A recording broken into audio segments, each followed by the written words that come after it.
Oh, and it feels so good, doesn't it? It's a brand new week. We continue to grow thanks to each and every one of you. And I do want to have a very special hello because in the last 48 hours on my Twitter, I have gained about 1,100 new followers. On our YouTube page, where a lot of you are watching right now, we have gained 800 new subscribers in the last 2 days. On my IG, 1,400 new followers in the last 2 days. So a lot of new people out there. And why are you finding us? Because we give you straight down the middle, unbiased, real opinions from two guys that are absolutely credible in the space after collectively over 25 years inside of the WWE. So we got a lot to talk about today because we're coming off a SummerSlam. We're going to do the highs, the positives. We're going to do the lows, the negatives, and we want you to be a part of it as well. But before we get to you, I got to get to my partner. He is a best-selling author, and I know he's like just a rabid dog backed into a corner, ready for his SummerSlam opinions. Vinny Ruru. What is going on, Coach? Yes, I've got SummerSlam opinions, but also I've got one eye on the trading deadline. I've got to admit, keep in mind, a lot happening, bro. A lot. Usually, there's a lot of talk and there's a lot of chatter and nothing happens. Bro, we've got trades every 15, 20 minutes going on. I mean, a lot happening today. Give me one or two that you're interested in outside of the Scooble debacle going to the Dodgers. Well, listen, man, that's why there's going to be a lockout next year, man. That can't continue. The rich can't keep getting richer, man, because there's no point to teams in, secondary markets to even have a team. There's no 100%. Point to it. And the Dodgers just keep adding to the problem. Bro, they polled the owners of the Major League owners, and the majority of the owners have said there ain't going to be a baseball season next year. Imagine, Vince, that if you're a very wealthy individual and going in, it's kind of like the NBA owners with the WNBA. They gave them a raise knowing they would lose money, but they have the NBA teams to pay the bill. Right. The Major League owners don't have that. So you're not going to go into a season knowing that you're going to lose money if there's not a salary cap. So why would you do it if you know you're going to lose money? Absolutely. I don't know what's going to come of that, Coach, because there has to be a salary cap, and the players aren't going to let that happen. So when they say there isn't going to be baseball next year, I believe that. The players are idiots. Every time I hear somebody like Bryce Harper or whoever, like, you're an idiot. You don't understand finances. They love to compare the NFL and NBA. It's revenue share that they share in the revenue. Baseball doesn't have that much revenue. Coach, do you know the Dodgers with their deferred payments? Yes. Do you know what that amount is up to in deferred payments from the Dodgers? I think it's over $1 billion. Over $1 billion. Come on, bro. Wow. Like, how's 2040, I heard. 2040. Yeah, I mean, come on, man. It's getting to the point of being ridiculous, man. It really is. And it's throwing you off. I can't have my partner being thrown off. Yeah. But no, I'm centered on SummerSlam because I've got a lot to say, Coach. But, you drive the car. Yes, there it is, bro. Boston's. Thank you, Jimmy Fingers. Yes. By the way, I set a Google alert on my phone for trades so I could update you. I just got the latest one, and it involves your squad. So it's what's his name? Go ahead.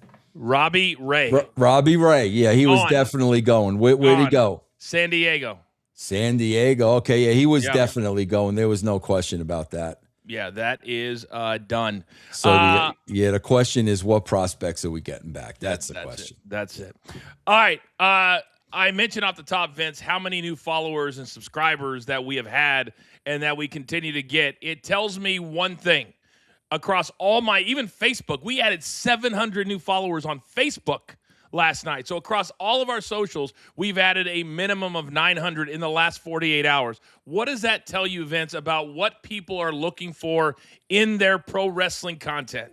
I think they're looking for honest opinions and viewpoints from people who know and understand the business. I think that's what they're looking for, and I think that's what we give them here. 1,000%, which is why we're now starting to grow so quickly. I'm already staring at 2 super chats.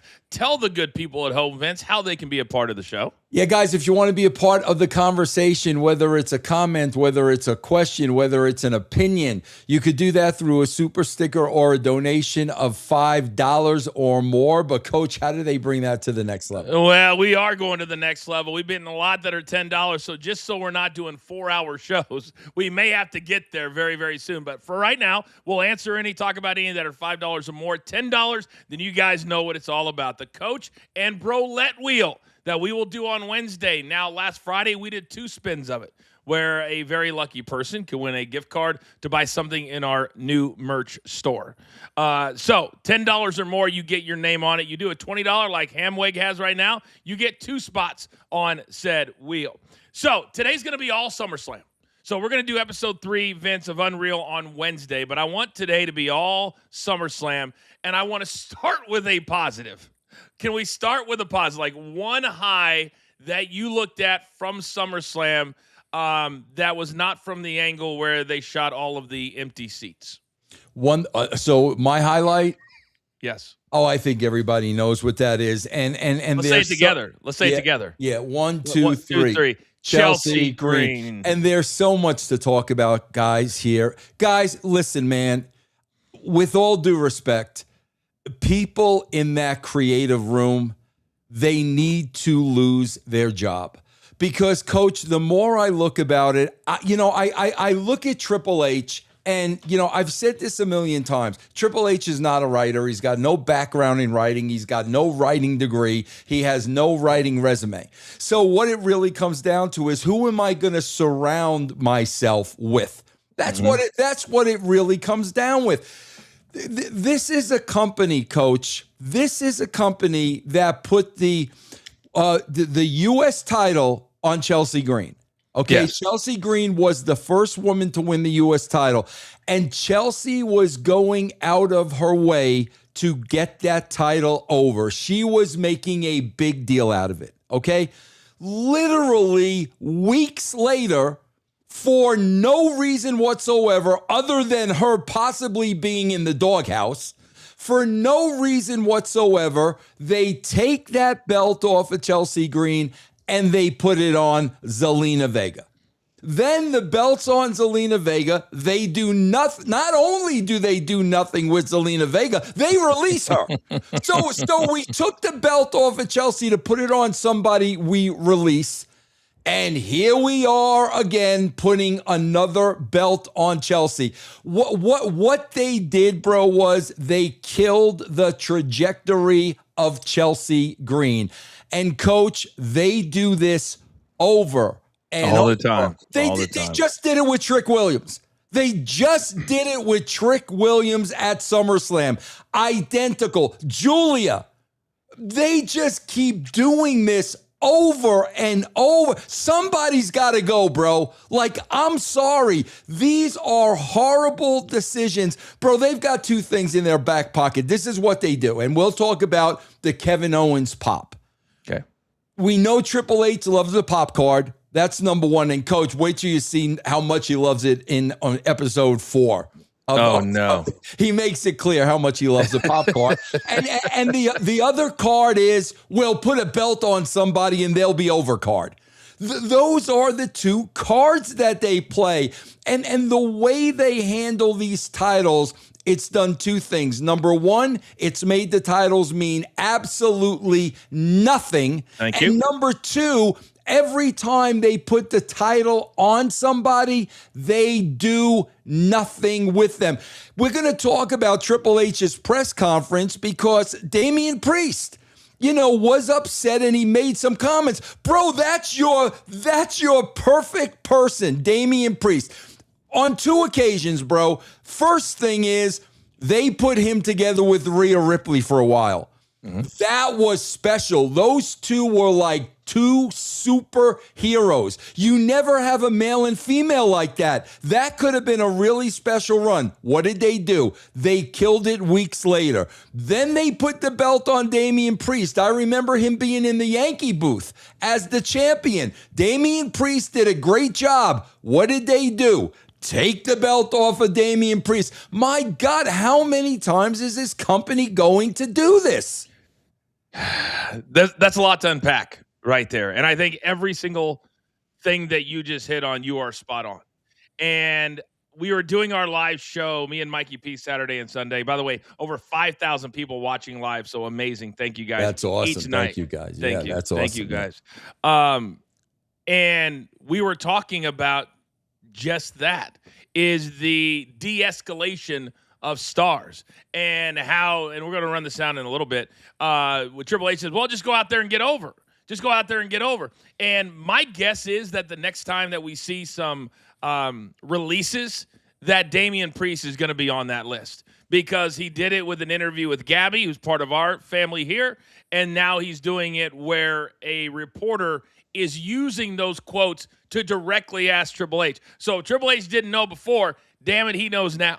And so now you've got the writer's room when you talk about Chelsea. And we sell a T-shirt here, Vince, that says Petty Machete on it, don't we? Yes. Well, she got a little petty. And I loved it when she is standing or sitting on that set. And she goes, I'd like to dedicate this title to Michael Hayes. Yep. And I was like, thank you. Thank you, somebody, because we're never going to sit up here unwarranted and say somebody should lose their jobs. But your job, Michael Hayes, Bruce Pritchard, all of them, is to give us a very entertaining show. That's what your job is. And last night, why did you wait a year and a half to get that? Did you see what that crowd did for Chelsea? Yep. And if you're a writer, Vince, and you're back there in February or March and you're listening and you're paying attention and you're seeing her numbers on social media, why would you wait till SummerSlam? And I put out a video yesterday. It's at like 80,000 views. And I said, if we pass up this opportunity, then creative's done. So I have it documented before the show yesterday. And this creative team finally said, okay, here you go. And it was the right play. Yeah, Coach, I said this yesterday. There is always a reason why. But with the WWE creative, honestly, I would love to hear some of these reasons. I would love it. I would love it. When Chelsea was getting that U.S. title over and she was on a run and that personality was coming out, I want somebody to explain to me, what was the decision? What was the conversation to take the belt off of her and put it on Zelina Vega, unless she was in the doghouse? Unless she did something that pissed somebody off, just explain to me why you made that decision and why that decision made sense. Well, here's why you're not going to get that. Because when you look at the landscape, the reason I lost my show at SiriusXM is because I asked these exact questions. And if it was Vince, I would not have lost my show. I firmly believe that, because Vince doesn't run from questions like that. They're running from questions like that. And now all of a sudden, out of nowhere, you're going to have a press conference when you ended the press conferences a while back, because you wanted to be able to control the narrative and stand there with Jackie or Kathy and just do an interview after the show, but not in front of everybody. Why do you think that they decided to go back, at least for one night, to those press conferences? That's a really great question, Coach. I don't know. I wouldn't have done it. But for some reason they found the need to. I have no idea. What are your thoughts? I think that they are scrambling. I think that they knew with the ticket sales, and man, Michael Cole, maybe it's out of habit, I'm guessing, but in the first 20 or 25 minutes of Saturday, he was like, capacity crowd out here. And I'm like, yeah, no, it's not. And then Chelsea did a little video after she won, and she goes, you know who believed in me? The 70,000 that are sitting out there right now. I'm like, not 70,000. I think they're scrambling, and I think they're trying to figure out, how do we find our way again? How do we find it where 9 of 10 stories are not negative? And so I think that's why they booked a lot of things the way that they did on night number 2, And I'm not saying that all those finishes wouldn't have been there, Vince, but night number 1 was panned resoundingly by a lot of people who have a voice in this business. Night 1 was kind of a nothing burger. And then you had CM Punk going on the post show saying, no matter where I am in the card, I am the standard bearer. I'm like, then why are you gassed 5 minutes in? Why are you working at a snail's pace? How come when I watch Roman Reigns and Seth Rollins, I see pace for an hour? Yeah. And I watch yours as, right? You're not the standard. That's why they didn't put you in the main event. So I think right now they're just throwing stuff against the wall and trying to figure out what sticks. Yeah. Does that make sense? Hey, no. No, okay. Nothing makes sense to me. Nothing. Coach, we know we're not selling tickets for SummerSlam. We know we're not selling tickets. We know we need to do everything we possibly can. So what are you going to do? We're going to kayfabe Kevin Owens returning for the pop. You could have backed that up 4 weeks and started a Kevin Owens story with the return match coming at SummerSlam. Coach, there's only one reason why. There's 2 reasons why they couldn't have done that, and both of them a very poor reason. Number one, creatively didn't know what to do. Creatively, they don't know what that story is. If he's not going to be cleared to wrestle in 4 weeks, how do we tell a story with him in 4 weeks? Very easily, bro. Very easily. What would you have done? You want to send me a check for consulting? I will write that story out for you gladly. Or, and this one's worse, Coach. Number 2, they didn't believe Kevin Owens would sell extra tickets. Bingo. There it is. They didn't think, but they thought Gunther being added would without announcing it as well. You couldn't have put Carmelo or Braun Breaker or anybody else in that position, so Gunther gets 2 spots at SummerSlam. So they still believe in him, even though, Vince, what happened in his match with Nick Aldis? Nick Aldis got over. And when they did that, you know that last shot when the person's backing up the ramp and they do the "Rawr"? Yeah. They did that, and I did my famous slide, and the crowd goes mild. Yeah. It was like nothing. And then when Nick Aldis comes out on night number 2, and he goes, I'm adding a person, Gunther, it was literally nothing until Kevin Owens came out, and the place went bananas. And then, Coach, what else do you do? Gunther takes a step forward in beating Nick Aldis. The very next night, I'm going to take a step backwards in not winning that match. Do you guys not see that? Do you not understand it? Step forward beating Nick Aldis, step backwards losing in the 4-way the following day. So what you're saying, bro? So what you're saying is from a psychology standpoint, if they don't put him in the Fatal 4-way, then he can leave SummerSlam saying, once again, I ruined dreams or I killed whatever it is. Absolutely. Right? You defeated the purpose of him beating Nick Aldis the very next night. You defeated the purpose. How is nobody in that room bringing that up? Wait a minute, bro. He's going to go over Nick Aldis, and the next day we're going to put him out there in a surprise and beat him? Who's not bringing that up? You want me to give you an example of why they're not bringing it up? Go ahead. Producer man, can I get a tweet from somebody named AKA Road Dog, who put out said tweet on Chelsea Green last night? And this is what he said. The hard part for me is, why did it take so long for others to see? Top guy's vision leaves a lot of talent underutilized. Not a knock, just the truth. There's another one. This guy did speak up. He did. This guy was frustrated in the room, Vince. So all those people that are like, man, I don't want to be on the outside. I don't want to be like Road Dog, or I don't want to be like Coach at Sirius, where we say anything that goes against the company, you're going to be out of the room because every idea we have is fantastic. That's how they treat that room. We've seen it. We've seen, yeah. You see it. It comes across as clear as day, and that's what I'm saying, brother. If it's not Triple H, bro, then you got to surround yourself with better people than what's in that room. I'm sorry, bro. This isn't being negative, guys. This is common sense.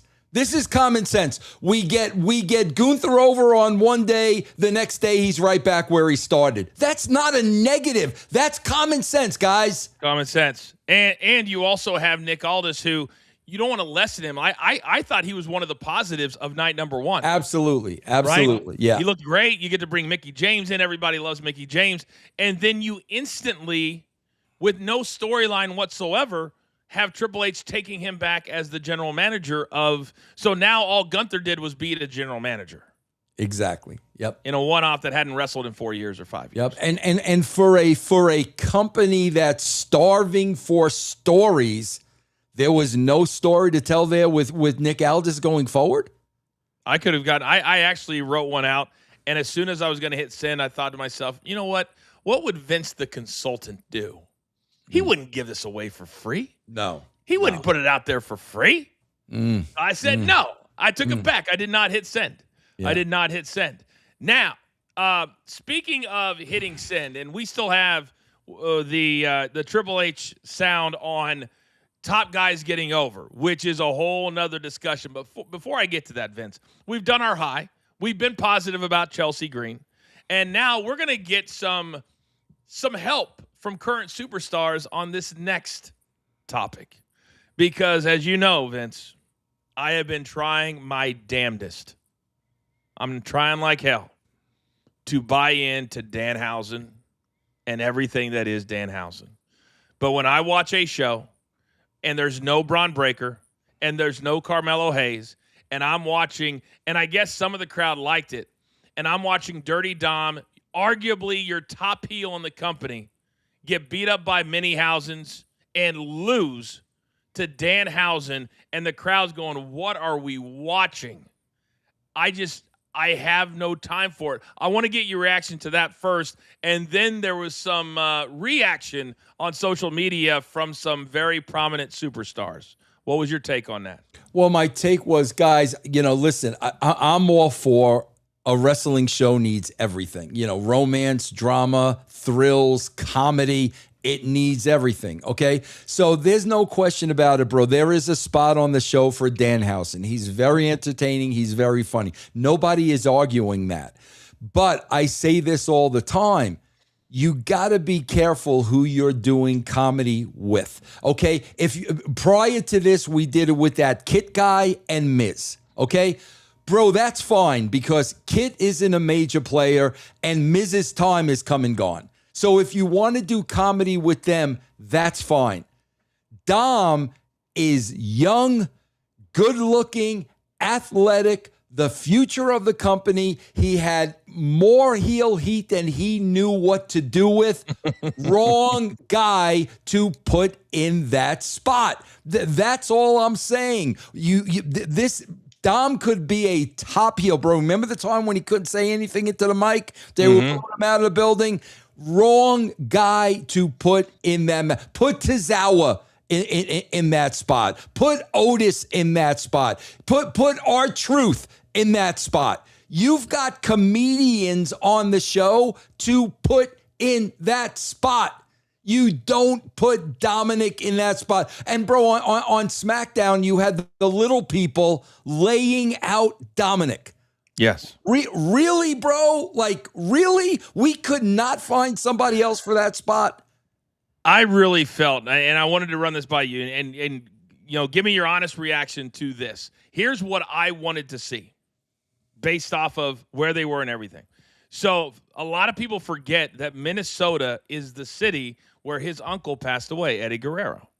And it just so happened to be he was in the room directly above me when he passed. Yeah. And I thought, why would we not feed into the lying, the cheating, the stealing, and get back some of his heat if he comes out, maybe doing the lowrider thing, shout out to Uncle who passed away in this city, and then absolutely does a beatdown on Danhausen where he can get his heel heat, and all the kids that are in attendance can be like, oh, they beat up our hero. They beat up Danhausen. Dad, how can they do that? Can I get another Danhausen shirt on the way out the door?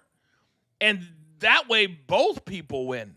That's what I would have liked to have seen. And then bring Danhausen back with a baby face that's going to fight that battle for him. Now Dom's a heel. Now you've got to roll for somebody else.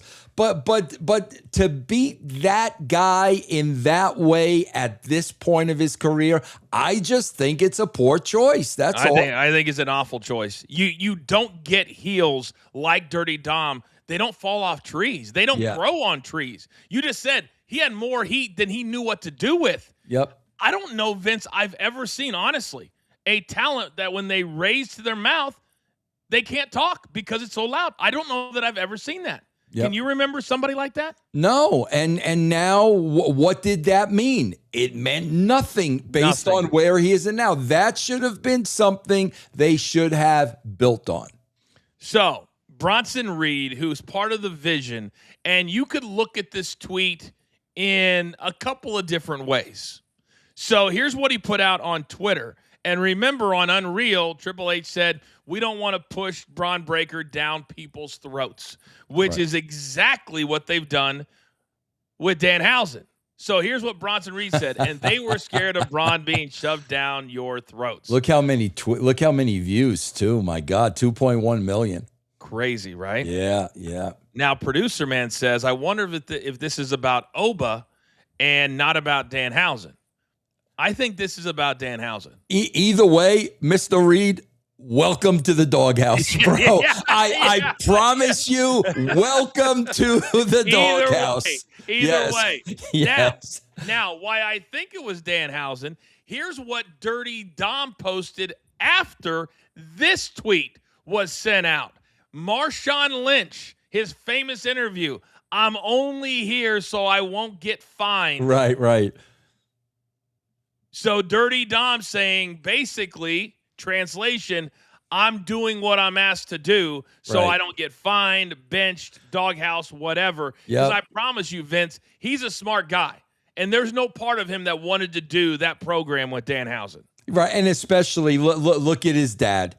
And you know what Ray is doing, what Ray is telling him, son, you got to do it. Go out there, do the best you can. You know the advice Ray is giving him because Ray is a pro. And Coach, 100%. On top of this, I don't even know if you saw it, but I also saw an interview with Alexa Bliss, who came across very, very, very frustrated, being that they can't figure out what to do with her. And again, like I said, bro, if we want to take the heat off of Triple H, then it's got to go to somebody else. And again, here's the thing that makes me laugh, Coach. Can I tell you this? Of course you can. First of all, the dude in the writer's ring, the dude in the writer's room that looks like Gary Coleman's son, that is slouched down like this. The dude is slouched down like this, coming up with the lamest ideas, and then the title, Vice President of. Bro, how many vice presidents of creative are there in that? Coach, I never had a title when I was at the WWE. There's 6 vice presidents of freaking creative. Triple H, brother, if you don't want the heat, then get rid of these people and replace them. Get rid of them and replace them, bro. They're giving you bad advice. Do you think it's possible that what we're seeing in Unreal is the least of them talking? Because if that's the best of what they have, then I would not want to be in that room for the rest of the discussions. Why would the producers of that show be filming the worst? They wouldn't, Coach. They would be filming arguments, shouting sessions. That's what sells. Like Dark Side of the Ring. That's what they would be filming. Not everybody sitting in there like, good students, all eyes on Triple H. Let him talk first so we know what we need to say. Come on, man. If there was anything going on in that room, it would be shot. Yeah, you're right. All right, we still have top guys to talk about. We still have Oba and Brock to talk about, and we have sound from Triple H. But we've got a lot of super chats here. You want to do a few before we get to our next Let's topic? do it. Let's do it. All right, Philman77, premium member, thank you for the support. Hey, Coach and Vince, the watch-along was great for SummerSlam. Thank you. I love the Chelsea Green press conference. Do you think WWE will punish her for calling out Michael Hayes? Happy MLB trade deadline day. They better not. They better not. He did it. She didn't do that. Yeah, I don't think they can, bro, because if they do, we'll all know why. You know what I'm saying? So I don't, even if they want to, I don't think there's any way they can, because everybody would know why. And where is your sense of humor? Right. Exactly. Yeah. When you're sitting in these interviews and they ran, I don't know who it was, but I saw it on Twitter. You know, they'll marry things together. Somebody reposted Michael Hayes on Undertaker's podcast. So not only did he say it on Unreal, he said it on Undertaker's podcast, and he went further, Vince, and he said, hey, if she was catching fire, we would roll with it. We did it with Daniel Bryan. We did it with Kofi Kingston. And I'm like, but she has caught. What do you consider fire? Is what I want to ask Michael Hayes. Well, here's the thing. We know for sure Michael Hayes has a sense of humor when we look at what he was wearing on the 4th episode of Unreal. Yeah, bro, this dude definitely, bro, when you're 80 years old and you're dressing in blue leather, you got a pretty good sense of humor, bro. You got a pretty good sense of humor. That used to be a running joke. That used to be a running joke. That, you know, the tan shirt and the tan pants and the off-white, what's the thing that the wrestlers wear around their waist? The dicky. No. The thing that they put their fanny wallet pack, in. The fanny pack. He would have like an off-white fanny pack with tan clothes. And then, you know, when you have 3 outfits that you love and you wear them over and over and over and over. Yeah. Those were his 3 outfits. There were 3 or 4. The question is valid, because we've seen how many times that they don't have a sense of humor. They can say whatever they want on camera, but if the talent does, then we're going to punish them in a creative way. Right. So that we don't look like we're being petty and silly. And to me, the talent does not have a voice right now because they're scared to death of getting benched.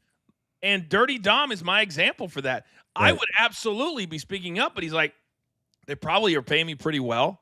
He might have had a new deal somewhere in the last year. I don't know.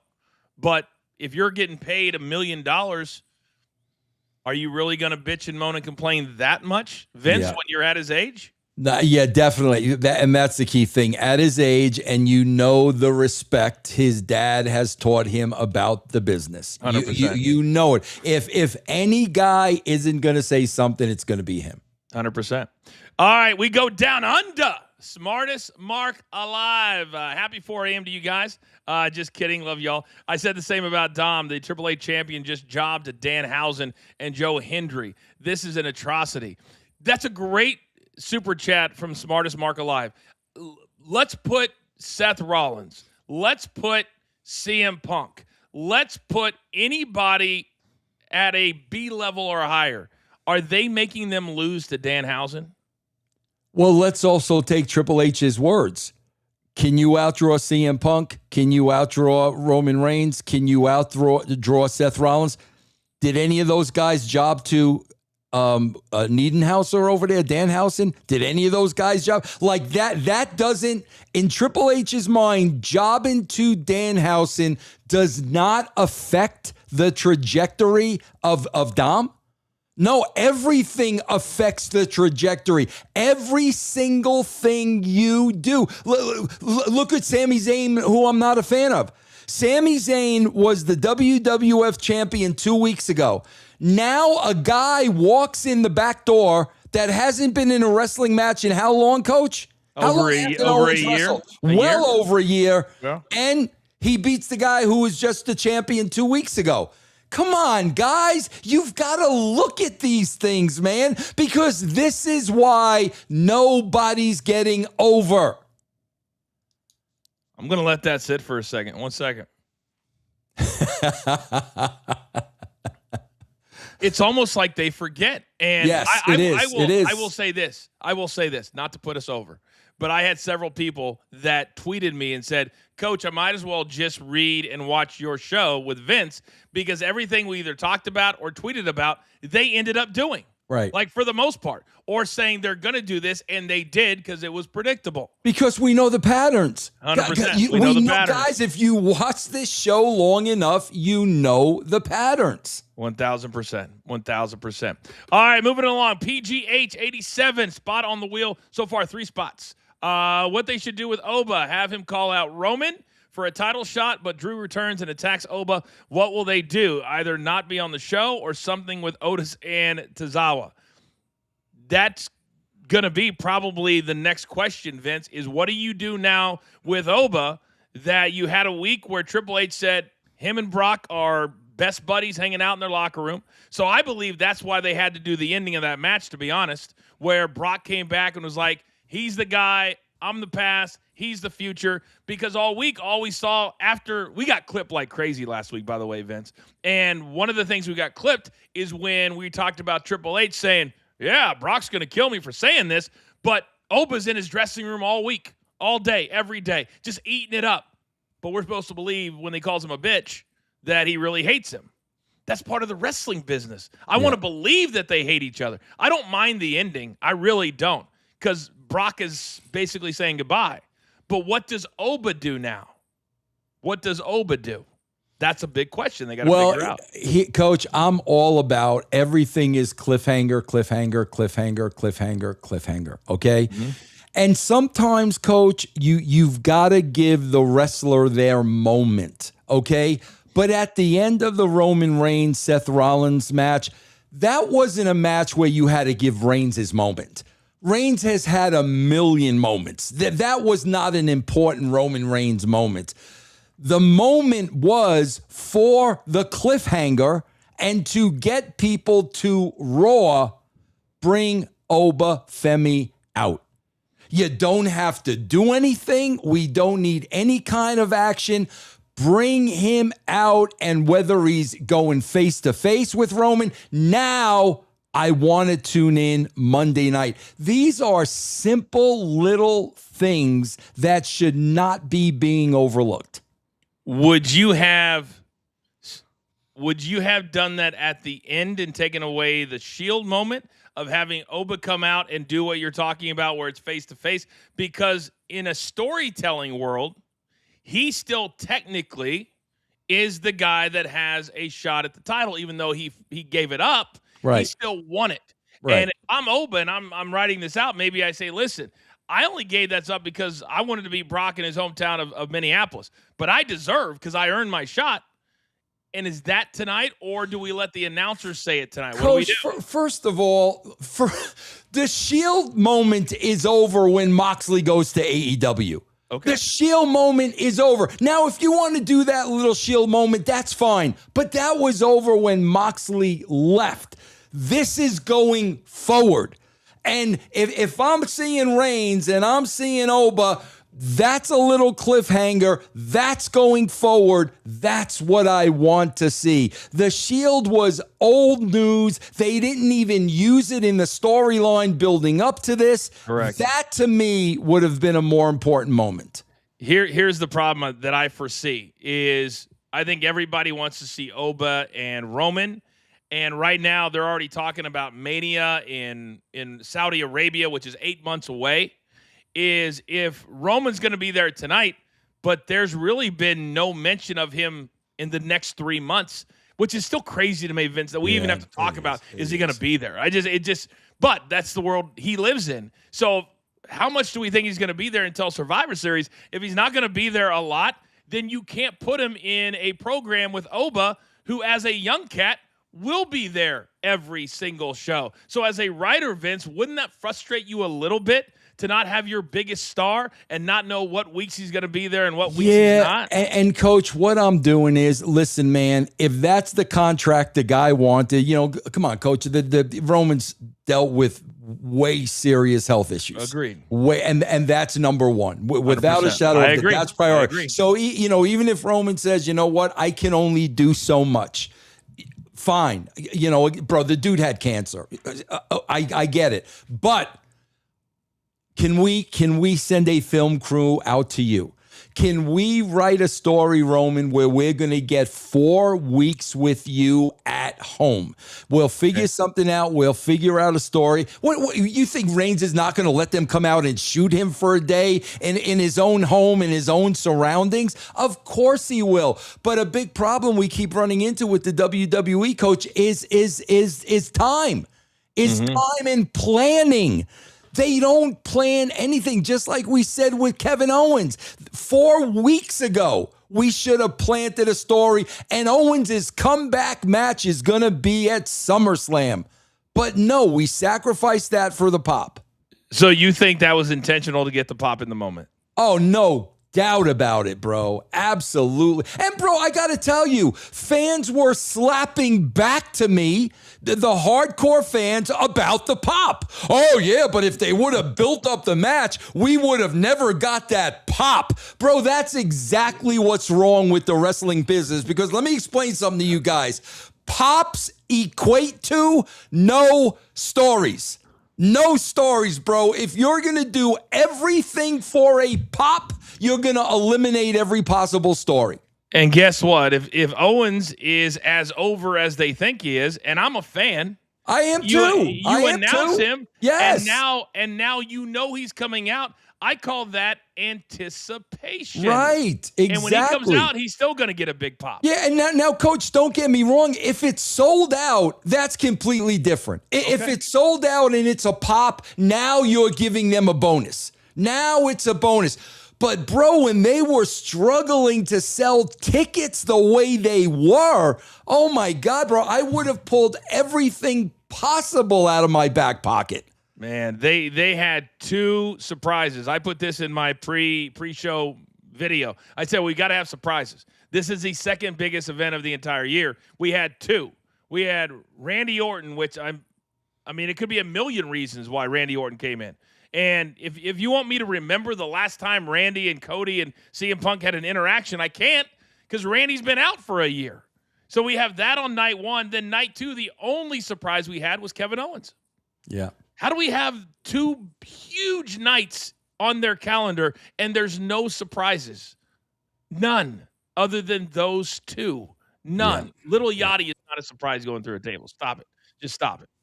All right, next, Guillermo, spot on the wheel. I'm not going to sit here and let you disrespect the great Paul Levesque when he's going to give us a 3 great months of Page versus the best. I know Guillermo is being funny, but I got to be honest with you guys. I don't think we're disrespecting Paul Levesque whatsoever. I really don't. When I'm telling you, bro, if this is creative and you're depending on a creative team and this is what they're giving you, bro, that's not a disrespect. That's, bro, do something about this. Do something about it, because this needs to be better. It needs to be better, bro. Do you think there is ever an opportunity? Because Vince, 1,000%, I've seen him do it. I felt him do it, and I know you have too.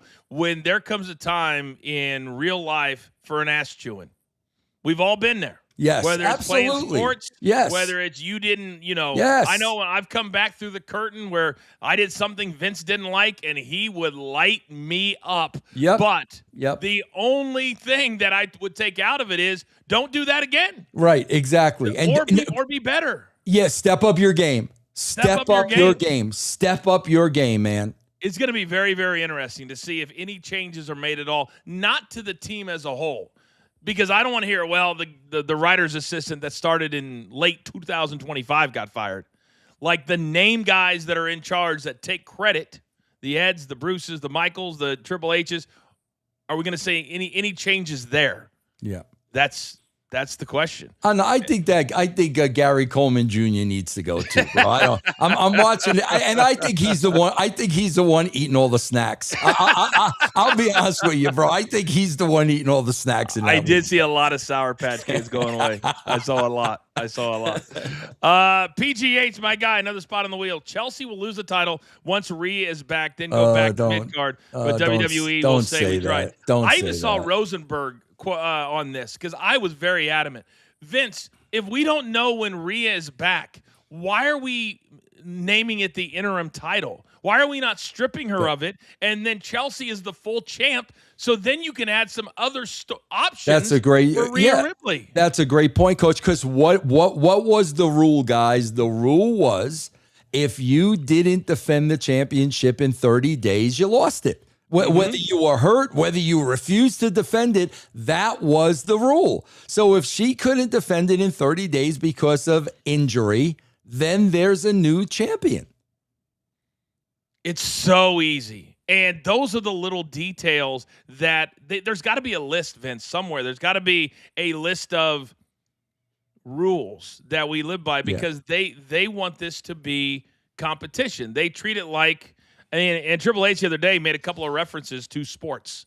If you're going to treat it like sports, then you got to have rules in place. Right. And the title rule is a very big one. Yeah. But they can't have that in place because Liv went 100 days without defending her title. And none of that makes any sense. Coach, when at JCW, I just reinstituted the Jack Tunney rule. What is it? And the Jack Tunney rule is the champion has to defend the title once a month. Now, he could appear on the show and wrestle, but it's non-title. He's only defending that title once a month. Why am I doing that, guys? Real simple. Because I'm going to build to that the entire month, and then it's going to mean something. That's what they did with Bruno. That's what they did with Hogan. That's the way it used to be. I think we need to move past that was a long time ago. Right. That doesn't work now. I'm so tired of those fans. And they're usually the ones that are the most vocal. Yes. Not our incredible people that watch our show now. Right. That watch and listen and learn. And then you see how they react when they're watching the show because they're like, oh, well, Vince told me that. Or, oh, this is what Coach said. I'm getting a ton of tweets like that. A ton of posts like that. Right. And for whatever reason, that's not always happening. By the way, for the Bellas, it came out that it's a broken scapula. Ooh, so she's going to be out do you know while. Do you know what that is, That Coach? is, it's something up here, up on your upper part of your Oh, body. yeah, I just kept reading that she was in a lot of pain. I'm like, oh, that kind of sucks. Yeah, I hate when people get hurt. I do too. I think that might be the end because as I'm watching them walk out and Nikki goes, "You don't take my spot." I'm like, "Oh, so that's why they're beating her up." I had no clue why they turned on Paige. And I'm like, "Oh no, so that's the reason." But now Bree's going to be out for 6-8 months. And meanwhile, Nikki's saying, "You don't take my spot." Paige took the spot because she was hurt. That's why she took the spot, because she didn't take the spot to be malicious. Right. Just like, what? Yeah. Oh my goodness. I literally sat there last night. I said, we've got to do highs and lows because it's so simple to watch some of these storylines.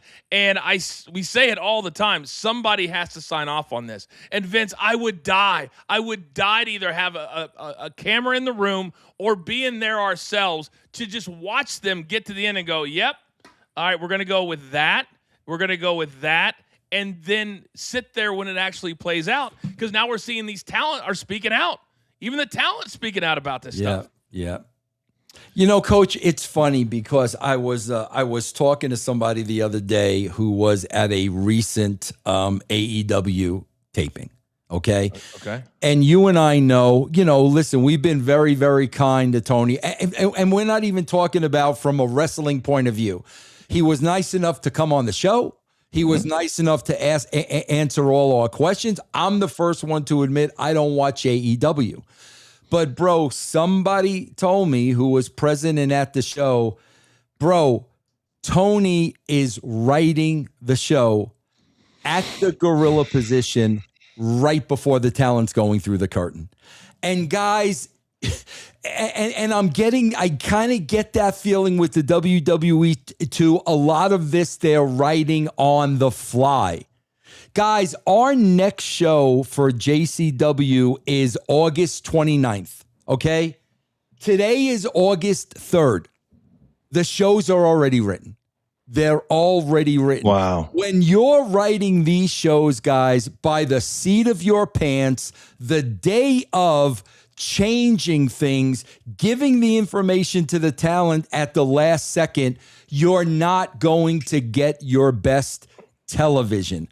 Preparation, bro, is a big part of this, man. The talent needs to be prepared. They need to understand. And bro, if you're handing out promos when somebody's about to go out that curtain, guys, you've got to look at the way you at the structure of this machine. Well, somebody may ask you, Vince, why is that so important? And I think, and you tell me if I'm wrong, that when we're doing these top guys storylines, the psychology is a big, big deal. And so if you're getting a script walking out through Gorilla, like right as you're going out or even an hour before, how can you get the psychology of what you're getting ready to do, which is what you're trying to do in the moment that leads to the next time and the next time and the next time and the next time. Is that correct? And they may not understand the psychology. They Correct. may not, bro, that happened to me a million times where I had to explain. They're not in my head. They don't know what I'm writing and where it's going. So I have to explain to them, well, we're doing this tonight because next week we're doing this. And okay, now I understand. Bro, if they're just looking at what they're doing tonight without a full understanding of the big picture and they don't believe in it, it's not going to be good television, man. I will say this, that it does appear that this was the plan for Chelsea Green, because I don't know if you saw the story, but she had 8 girlfriends that were scheduled to fly to Minneapolis from Canada. And a Canadian airline went on strike over the weekend. So her 8 friends, she said, couldn't be here to celebrate this with me. Yeah. Now, whether she was just saying it that way or she already knew, it came off as I knew I wanted my friends here. My mom and dad and sister, they made it. So maybe a little bit they're planning. Yeah, no, I'm sure. Yeah, I don't think they're changing a title on the spot. I don't think they're doing that, but I'm talking about specific promos, specific stories. I mean, you guys, again, a lot of this is planning, and planning means being on a set schedule. Monday we do this, Tuesday we do this, Wednesday we do this, and the more people you add to that process, Coach, the longer it takes. Man, if you've ever been in meetings like that, you guys know what we're talking about. You got 20 people in there, everybody has an opinion. Then you got that one dude who just throws something out and you know it means nothing. Right. He just wants you to hear his voice. Yes. I hate people like that. You know what I mean? Just stop talking. Yep. Stop talking. And that's how it is. I mean, Coach, and the way their TV is with show after show after show after show, bro, you just don't have time for that. There's no time for that. It really is. All right, Joshua Cook, bunch of super chats today. I thought that SummerSlam Sunday was better than SummerSlam Saturday. You're right. My money in the was the women's ladder match. Congratulations. Oh, I think his best moment, I think is what he's saying. Moment of the night. Moment of the night. Okay, moment of the night. I think that was for a lot of people. So thank you, Joshua. Match of the night. Smartest Mark, another one. So far, you're the VIP of the show. How dare, Vince, you say Dirty Dom was over. Triple H told me it's his talent's fault that can't get over when he books them kindergarten creative. It isn't Triple Clown's fault. Good thing he doesn't watch the show. You guys, you know what I say to that? And we're going to hear Triple H's comments in a second. I tell people this all the time. Guys, I'm going to explain this to you as much as I possibly could. We know the great Robert De Niro. Yes. Okay. Obviously, he's lost his mind over the last 10 years, but I'm talking about Robert De Niro, great actor in his prime. You know, I mean, come on, Coach, Goodfellas, Casino, The Godfather. It goes on and on. Cape Fear. It goes on and on and on and on and on. Great movies, right? Yes. Guys, De Niro was in Rocky and Bullwinkle. Rocky and Bullwinkle sucked. De Niro could not save Rocky and Bullwinkle. My point, Coach, is this. Bro, you're as good as your material is. It's a great point. Why do you think people in Hollywood want to work with the best writers and the best directors? You're only as good as your material. And that's what we're talking about here, man. You've got to give these people material, coach. 100%. 100%. You can come in. Chelsea's one that she'll come in and come up with ideas for herself, but when it comes to her character and in wrestling, that's why there's 20 full-time people. That's why they're spending millions a year on creative. Right. It'd be like to your point, if De Niro wrote all of his own stuff, that wouldn't be very good. He collabs, right? Why do you think everybody, like in Hollywood, I mean, back in the day, everybody wanted to work with Scorsese. Everybody wanted to work with Spielberg. Why? Because people like that made them look their best. Hell yes. That's why, bro. Boom, boom. We're going to do 4 quick super chats, then we're going to get into the Triple H stuff, and then we got several more. Hamweg 6596, WWE Club, a how-to video from Stephanie McMahon on how to install and use it. Is that serious? No, it's not. That cannot be serious. That's not serious. That is not serious. Well, if you saw some of the other things on Club WWE. Yeah. Now, I've got K_G92. I've got an issue with this one. He's running for the giveaway. SummerSlam. Oh, I see what he's doing. Okay, so we're running sorry, Hamweg, my fault. So remember, Vince, we have 10 spots for ideas for Club WWE. Oh, okay. Looking at it that way, that's money. That's money. Yes. Okay. So that was idea number 3. Producer Man is keeping all of these. Yes. Okay. Now that way, that might be our best one, with all due respect to Jimmy. Yeah. And whoever the other one was. Okay, that Vince makes that's got my vote right now. Okay. Right now, that one's got my vote. I agree. Yes, okay. yes. Okay. So got it. Bro, can we say something on the positive? Yes. Can we say something on the positive? Yes. You absolute imbecile idiots, lowest common denominator of life, whatever disgusting term I can come up with. How is this positive? to take shots at Stephanie and Hunter's daughter singing the America. Come on, people. Whoa, what are you talking? Oh my God. Their one of Paul's daughters sang America the Beautiful.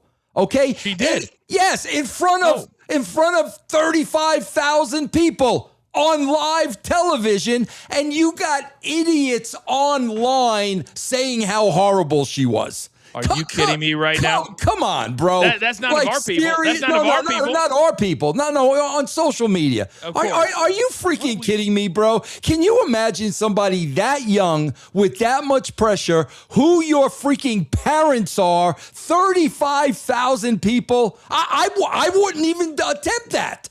I take that very, very personally, because my daughter is going through the same thing right now, where she's trying to, even though it's out of her comfort zone. Right. She's a performer. She's going to school for musical theater. So they have told her, perform whenever you can. Right. I'm quite certain that their daughter is probably a performer. And she did a great freaking job. I could understand if she would have pulled the Roseanne Barr.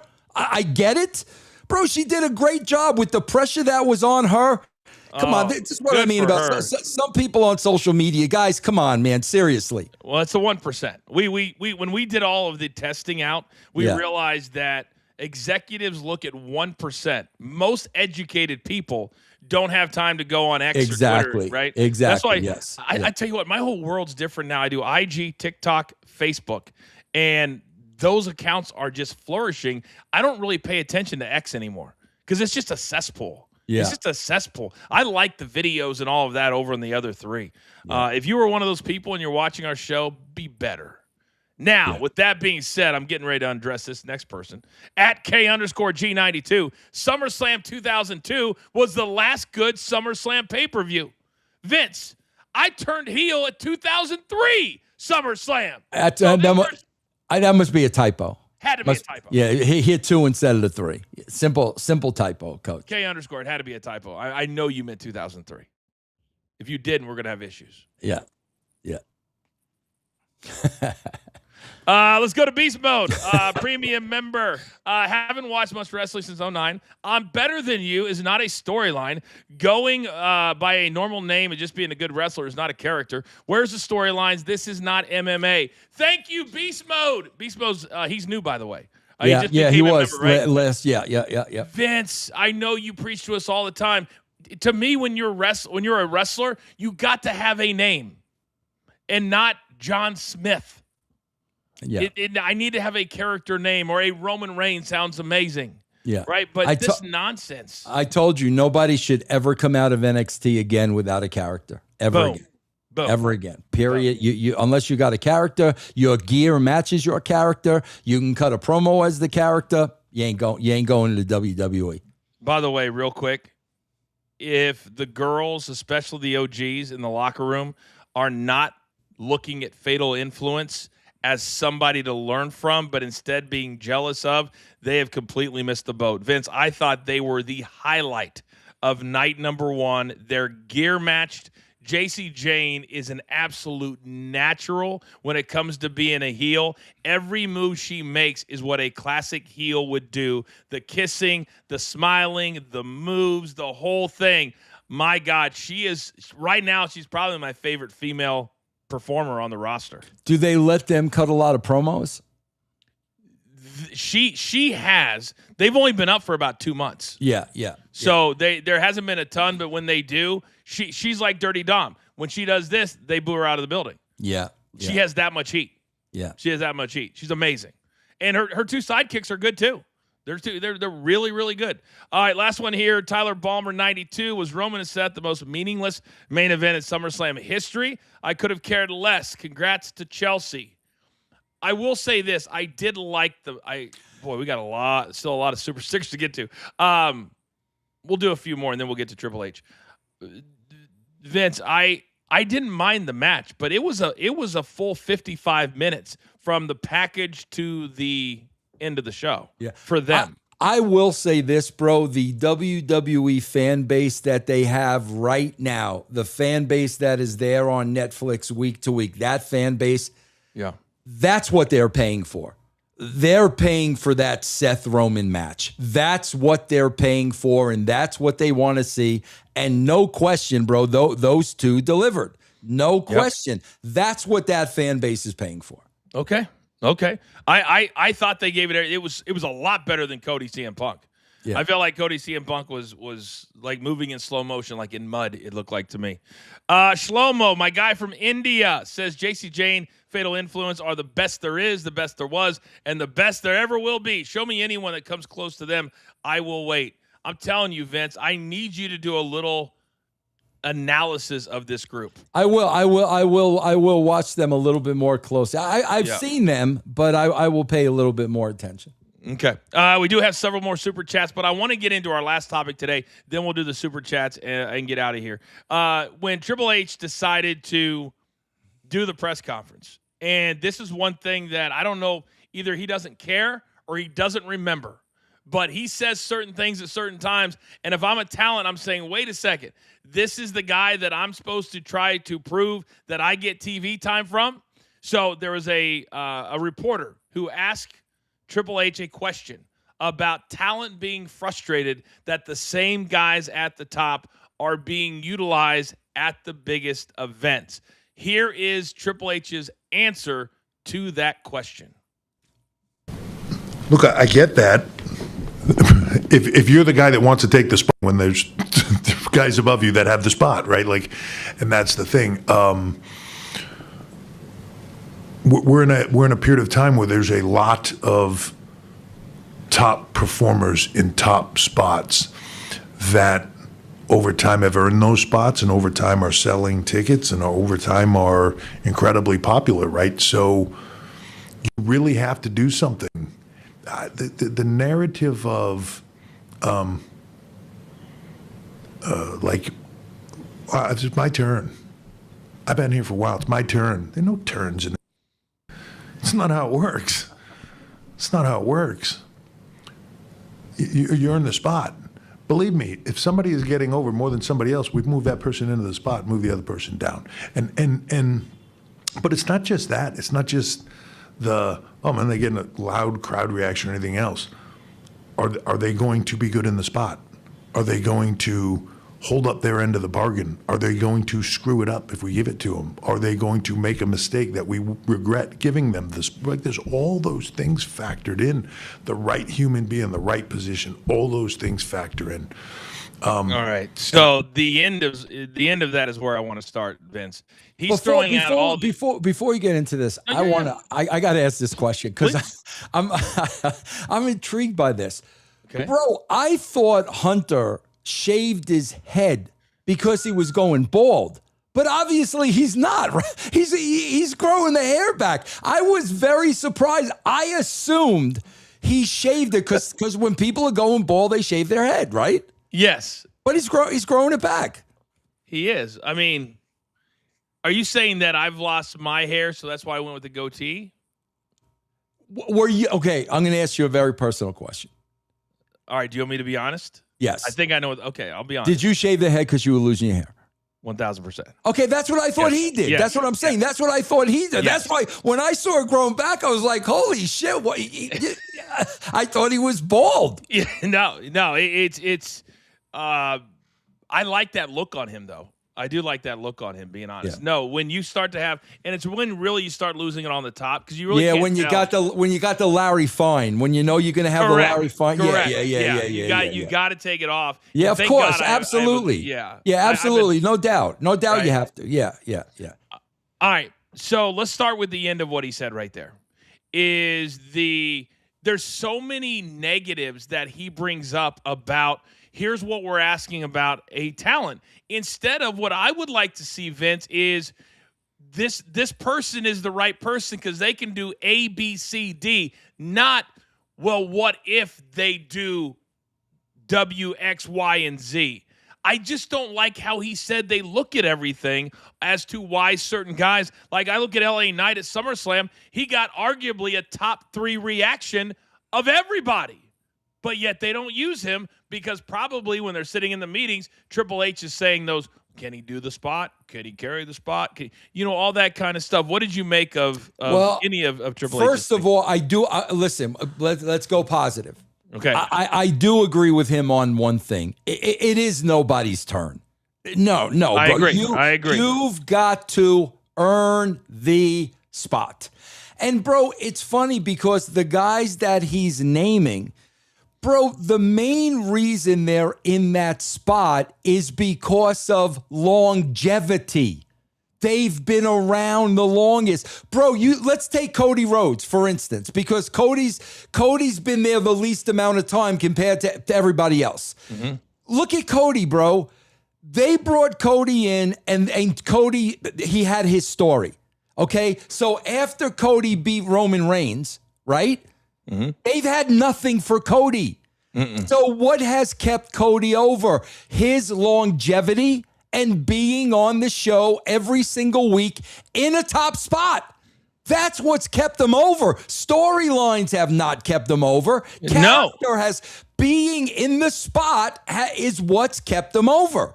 And also, I would say that when they're in the room and you have Triple H and everybody else fighting for who's going to be in the main event, we saw it in Unreal, didn't we? Punk. Right. And if you're in there, you're like, well, Cody's been around. We know Cody won't F it up. Triple H just said it. Are you going to screw it up if we give you the spot? We just heard it, didn't we? Yeah. We just heard it. And I guarantee they're like, well, Cody won't screw it up, so let's just put him in there again. Instead of, Vince, if you're at a show that is only selling less than 30,000, and I don't know if you saw some of the pictures on social media, but people that were opposite the hard camera took pictures. Yeah, I saw some. I mean, it was empty. It was empty on that side. And then they tried to say capacity was 37,000. They changed it from 70 to 37. They were just trying to move checker pieces. Vince, if that's the SummerSlam you have with arguably your 4 top guys, why then can't you go back into that creative room and say, you know what? even if we would have had Oba or whoever, we still would have sold at least that many. To me, I'm looking at it right now as saying, listen, we got to change everything and give guys, what did CM Punk say? You can't be a main eventer without getting the main event rub. Yeah. Coach, there's two things going on, and it's very weird. Okay. Number one, they have a very hard time getting the people to that spot. And that's because of booking. Gunther. Okay, bro, on Saturday, I'm going to beat Nick Aldis, and on Sunday, I'm going to lose. Okay, bro, he ain't going to the top spot if you book him that way. But then, Coach, there's, like you said, there's the other side where people are getting over. You said LA Knight, Jacob Fatu. And for some reason, they just don't put them up to that top spot. Now, maybe it's because of what Hunter just said. Maybe he doesn't have the confidence in them. Maybe he doesn't know if they can run with the ball. But, bro, there's only one way you're going to know. Find out. Thank you. Yes, you've got to put them in the spot to find out. Which is why Damian Priest said what he said. Yes. You are making this before we have the opportunity to show you that we can carry it. That's what they're doing. Yes. They're making the decisions for the talent before they're given that spot. Yes, and that's where all the frustration is coming from. That's what we've talked about. We've talked about the short-lived titles. They put a belt on Priest. The belt was off of him in a month. Bro, I have no idea. Bro, listen, I got to interview Baron. I'm glad I got to interview Baron Corbin before he went back up there. Bro, great freaking guy. I hit it off with him. Great. He had a great sense of humor. Yep. Bro, why am I taking the belt off of Trick Williams? I don't know. It has nothing to do with Baron.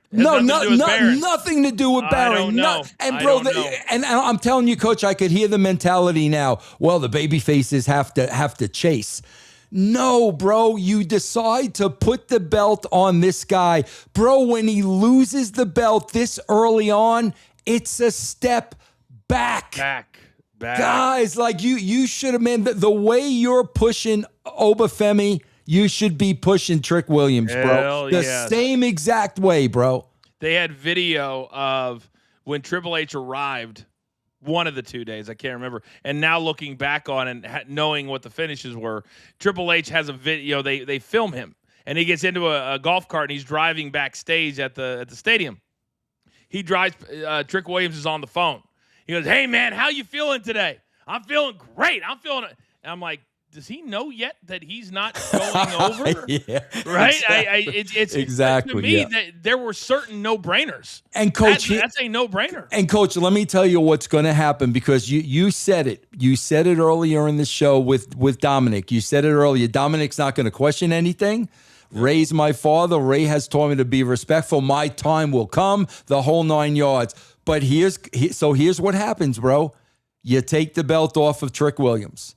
Now Trick Williams starts questioning himself and doubting himself. Why did they take the belt off of me? Am I not doing this? Am I not doing that? Is there a problem with this? Bro, when you put a belt on somebody that young and then take the belt from them, you're shaking their confidence. Completely. You're making them, rather than go with them. Bro, go. You're doing a great job. And if there's some areas where they're short, making them better. But to put the belt on somebody, and how many people, they just did it with Julia. Bro, it's the Julia, they did it with Sol Ruca. Ruka, yes. Yeah, I mean, confidence is such a big deal. Absolutely. Because they have these moves that are very high wire. Yes. It's a high wire act. Yes. And you start going, man, I better not do that, because what if I mess up? They already took the spot away from me. Yes. You know, that's what Vince is talking about. I have one more soundbite, and then we got to get to all of our super chats. This is one more from Triple H talking about that he actually likes when talent gets frustrated. Let's go cut 2. I love the fact that sometimes talent are like, whoa, it's frustrating or whatever. Like, great. That means work harder. Work harder. Get yourself there. Figure it out. Figure the way. Figure how it gets done. I've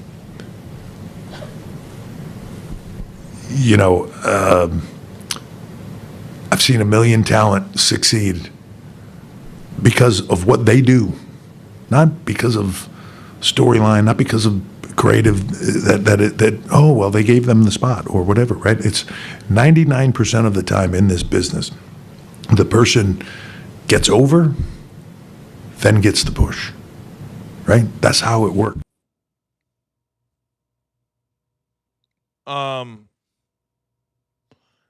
So I can't get on TV, so I'm supposed to get over, and then you'll give me the push? How does that work? Yeah, Coach, I listen, man, here's what I have to say about wrestlers all the time. Bro, these are blue-collar guys. And very rarely, bro, in my 30-plus years in the business, have I ever seen a talent phone it in the ring. They're working hard. LA Knight is working hard. They are working hard. Bro, sometimes I think with Triple H, bro, I wish Triple H would go back and look at everything we did with him when him, Sean, and China were DX. Look at everything we did with you, bro. The promos, the cover of the WWE magazine where Sean's naked and's got the magazine over his private parts. When we had you as our forefathers on the pulpit, you know, we're not going to say bleep, bleep, bleep, bleep, bleep, bleep, bleep. We did so much to get them over. Triple H is talking about like, okay, bro, we're going to put you out there with no story and no character, and you got to get over. And work harder. Work harder. Work harder. Work harder. Bro, there's a second half to that. You've got to equip them. You've got to provide them with material and a gimmick and you know, oh, if you smell what the Rock is cooking, you know, the one-liners. You've got to equip them. They just can't go out there and be over being a wrestler. You know, there was a time where I was the GM, Vince, and Sean and Triple H kind of came back together, and they tried to reinvent the immature DX, right? And I remember two things that we did that got over like $1 million, where we were backstage, and they were chasing me around. They were trying to find me. And all of a sudden, we found these tumbleweeds. We were in like Texas or somewhere. So we had the tumbleweeds come down, and then we put in the soundbite going, right. And I'm looking going, oh no, because you know, in the old movies with the tumbleweeds. And then we had one where they were getting into the truck, and they were controlling the broadcast, right? And everything they were doing was screwing up other people's stuff. Yes. And it was probably 6 or 7 pre-tapes throughout the 2.5-hour show, bro. And it was so over. Triple H drove a rocket launcher up to the WCW building. Does he not think that didn't assist in him getting over? Of course it did, bro. It did. That was one of the most iconic things of all time in wrestling. Absolutely. When you think of Triple H, that's one of the top 3 things you're going to think of. No doubt about it. I would love to have a lie detector on Damian Priest, Braun Breaker, Carmelo, Bronson Reed, all these guys, when they see that sound. And I guarantee you, Damian Priest will be like, are you shitting me right now? Yeah. If you're Braun Breaker. And that to me is one of my biggest takeaways from this is, what do you think Braun Breaker was his reaction when Monday he watched that and there was no needle moving moments? And then you get to Sunday and Gunther gets another match while you're sitting at home doing nothing. And I mean, what do you think Braun Breaker was going through his head as a talent? Yeah, and basically what you're basically saying to these guys is you're not working hard enough. And bro, what if they are? What if they are? I mean, I think Braun does. So I find it very hard to believe that they all aren't working very hard. I find it very hard to believe that there is 5 people that you would put your money behind more than Braun Breaker. I agree. Yep. He's either got to have heat with somebody, but you watch Unreal, he's so respectful. He's like, okay, right. I can't even imagine that happening. He's got the legacy, the family, all kinds of things. What has he done to not warrant being on the second biggest show of the year? But, bro, you also have to understand, with the same company, his father and uncle had heat. A lot of heat. You just have to ask yourself that when you look at the way they're booking him. You've got to ask yourself that question. If that's the case, that is petty as petty comes. If that is the case. So we'll see. All right, a bunch of super chats we got to get to. My man, Jimmy Fingers. Jimmy. Oh, we're paying right here, big man. Right here. Oh, it's ice water, Vince. Very nice. Very nice. Oh, it feels good. Thank you, Jimmy. All right. Does anybody know if Nick Aldis has a medical reason why he can't be an in-ring competitor? He's in great shape and under 40, or is that WWE TKO don't see any value in him? If the latter, he wasted talent. Why do you think it was a one-off, Vince? I don't know. Guys, I could tell you right now the answer to that, Jimmy, is no. I probably spoke to Nick for the last time. We've texted. I probably spoke to him about a year ago, Coach. And he's 1,000% healthy and fine. So, no, I don't know. I don't. Wow. I mean, Triple H just talked about guys getting in the top spot. Nick Aldis doesn't look like a main eventer. If you're going to let him go 30 minutes with Gunther, that's hurting Gunther. It was funny, too, because I never criticized Cole's commentary because I think he's absolutely spectacular. But when they're pushing a narrative, like during the match, he said, this would be one of the most embarrassing moments of Gunther's career. But then at the same time, Nick Aldis shocking the world. Nick Aldis going 30 minutes. That, to me, is where you needed to go because they've killed Gunther for the last 8 months. You can't rebuild him in one match against a guy who hasn't wrestled in 4 years. Exactly, and all they had to do was a video package of Nick Aldis's past. So you would have known, because if you don't tell that story, then Gunther beat a general manager. He beat a GM. But if you tell the story of Nick Aldis and where he's been and what he's done, now Gunther has beaten somebody.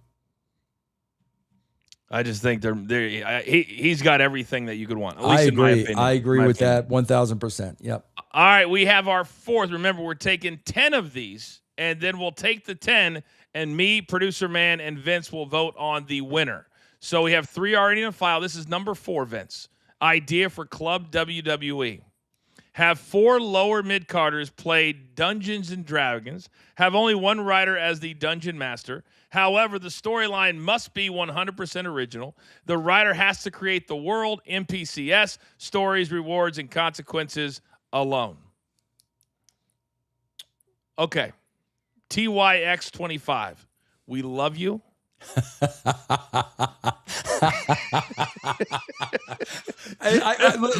TYX25, if this is what it would have taken, I would have never been a writer in the perfect, because I don't know jack all about Dungeons and Dragons. Hey, you never know. Yeah. Maybe Producer Man will like it. Maybe he'll convince us. Yeah. So, all right. Yeah. So this is idea number 4. Again, if you've missed it, we're doing 10 $20 super chats. You got to put Club WWE idea. The winner will get a $50 gift card to our merch store. And we have 4 so far. When we get to 10 in the next show, 2 shows, whatever. All right, Kaju 300. Dom is being punished because his dad refused the job to Gunther. That's my conspiracy, bro. They were supposed to wrestle earlier this year, and then it didn't happen. I can't see Rey Mysterio refusing no job to anybody unless somebody disrespected him or something. Well, remember, though, it was Cena and then AJ Styles. Then it was supposed to be Rey. Was supposed to be the next career that he killed. And maybe Rey didn't want to retire at that point. Yeah, maybe. I can't see Rey refusing to do a job. I could be wrong, but I don't see that, man. Yeah, you might be right. All right, PGH, right now you might be the VIP. Several super chats from you. I don't see why the big stars can't work all the shows when there's no weekly house shows anymore. Like Roman on Raw or Cody on SmackDown, they'd only be working 4 days a month, plus the PLE if they're on it. Thank you, Pete. Vince, this is the mountain that I stand on. Yeah. I don't want to hear this is what they've negotiated. I don't want to hear it. But, Coach, you cannot blame the talent if they negotiated that kind of deals for themselves. You can't blame them. That's on management, bro. Agreed. That is not on the talent, man. Agreed. And if you're so here's where, to me, it's different. If it's a 28-year-old Roman Reigns or a 41-year-old Roman Reigns. If I'm 28 and I go through a stage where the tickets aren't selling and it's a half full house, then I may go in and go, I know, but he wouldn't have gotten this deal at 28. Right. So it all comes with time. And what was the word you said? Longevity. Absolutely. That's what you said, right? Yep. So at 41 or 42, whatever he is, he can now dictate as a 10-time main eventer at WrestleMania. Yes. I doubt, knowing Roman Reigns, I doubt he plays the sick card very often, if at all. Yeah. If at all. But when you're walking in, Vince, and right now ratings are down, ticket sales are down, but you're still making 10 or 15 million, isn't it believable to think that TKO is like, well, he's getting top dollar, maybe we need to have him around a little bit more? I mean, I would think so. I would definitely think that they would be looking at it a little bit more differently than the wrestling end. I would think so. Yeah. I would think so. All right, TYX is forfeiting his spot. B40 Brian. If a casual fan looks at picture of Aldis, Punk, Cody, and Sammy, which one would they say was the champion? Unreal, he is not wrestling full-time. You're absolutely right. Yeah. You put Nick Aldis next to Sami Zayn and CM Punk. Yeah. Who looks like the star. And again, bro, that's what I say all the time. I say all the time because I know there's always a reason. Yep. I would just love to know this reason. Why is Nick Aldis going back to being a GM? I would just love to have an understanding of that. This is why I've said publicly, I've said it to you, and I believe this, that we've seen right now a podcast which is popular with LeBron James's agent, with a guy named Max Kellerman. And they talk about the deals. They talked about the deal LeBron James just did. We've seen Ari Emanuel. He started a podcast, and basically they talk about things in the business at the high level. I would love if Tony Khan brought you in or whoever, for you to keep doing this show with me, but then every week we could be like, why'd you do this? Why'd you do that? I think that would be a level of transparency that we've never seen before in the wrestling business. Right. And I think it would be a hit. And I think it would give the fan the better understanding because there's always a reason, guys. There's always a reason. Now, the reason may be somebody's in the doghouse and they're not going to tell you that, but there's a reason for everything. 100%. I'm telling you, that's the next step, and I would love to be a part of that.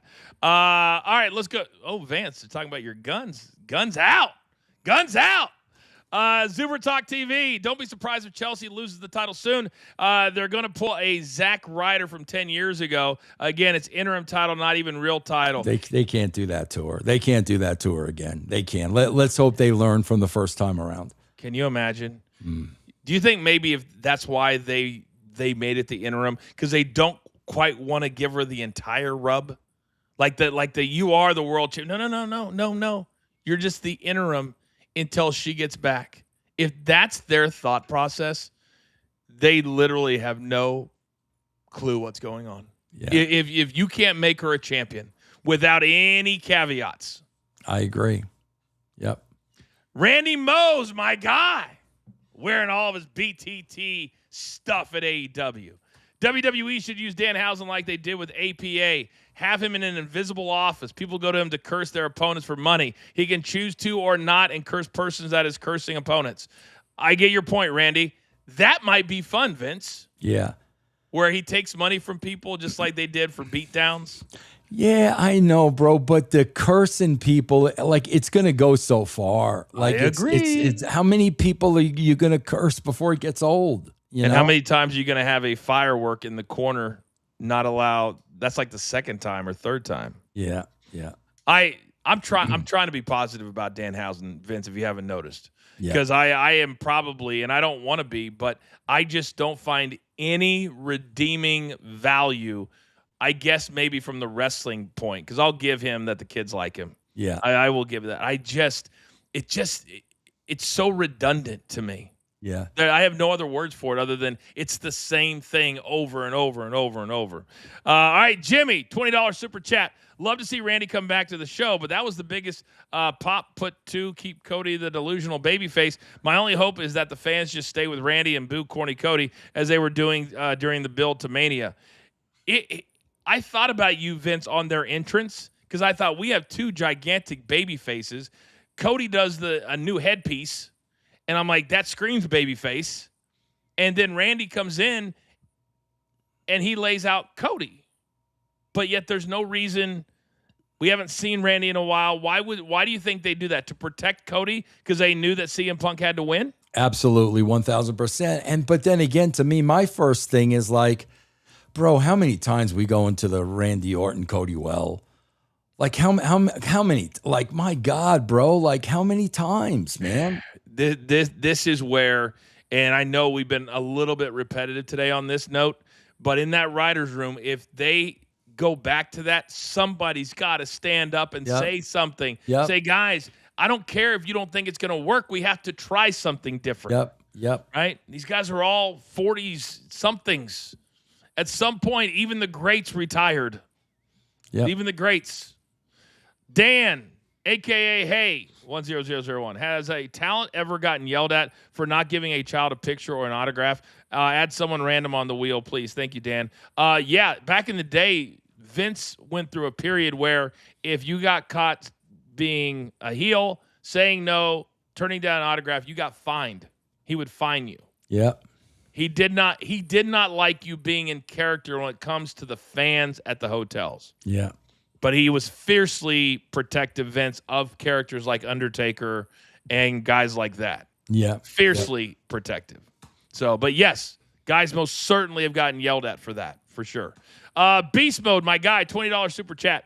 Haven't watched much wrestling. Okay, we already got that one. All right, thank you, Beast Mode. Sometimes these get, let's go, Traffic Jam. Hope you had a good weekend. I'll take the heat. Obafemi will not save the WWE. Not enough larger-than-life performers. Go JCW. I think there's a lot of people like that right now. Vince, I would say there's never been a better time for other organizations to take a bite out of the WWE apple than right now. I agree. And the thing about Obafemi, bro, they got to be very, very careful about is, bro, they cannot make this guy one-dimensional. You know, Coach, I know you didn't watch the last episode of Unreal. I did right before the show, just in case you wanted to cover it. And again, bro, it's another episode where you really like the people being highlighted. And then you go to the wrestling show and there's no emotional connection whatsoever. If Obafemi is just going to be one-dimensional, looking the way he does and killing people, bro, that's going to get old real quick. Real quick. I wonder, and I think maybe I get spoiled working with you, but I always wonder, are they only writing one thing for every top star? When I see Triple H walk up to Oba in Unreal saying, soak in the moment. You're our next guy. This guy's a can't miss. I'm paraphrasing. I just wonder, do they not have levels scheduled for this guy? They don't. Right? They don't. Like there's got to be something scheduled where you give him a little bit of what's the word I'm looking for? Hit to his character, or where he has to come from underneath, like underdog. What you want to do, Coach? What I would do is, what's his Achilles heel? There you go. So what's his kryptonite? Exactly. Whether he's got a little daughter, whatever it is, that's what a heel would want to find out. How do I screw this guy up mentally? What is his kryptonite? That's what you want to do. 1,000%. Ajay Bhatti, Vince, I'm tired of Cody. His feud with Cena, Orton, Drew, Gunther, and Punk sucked. There is a pattern here. Same old shit, Cody Rhodes. But again, it's not necessarily his fault all the way, right? No, Vince, Cody does not write the show, guys. It is not Cody's fault. Okay.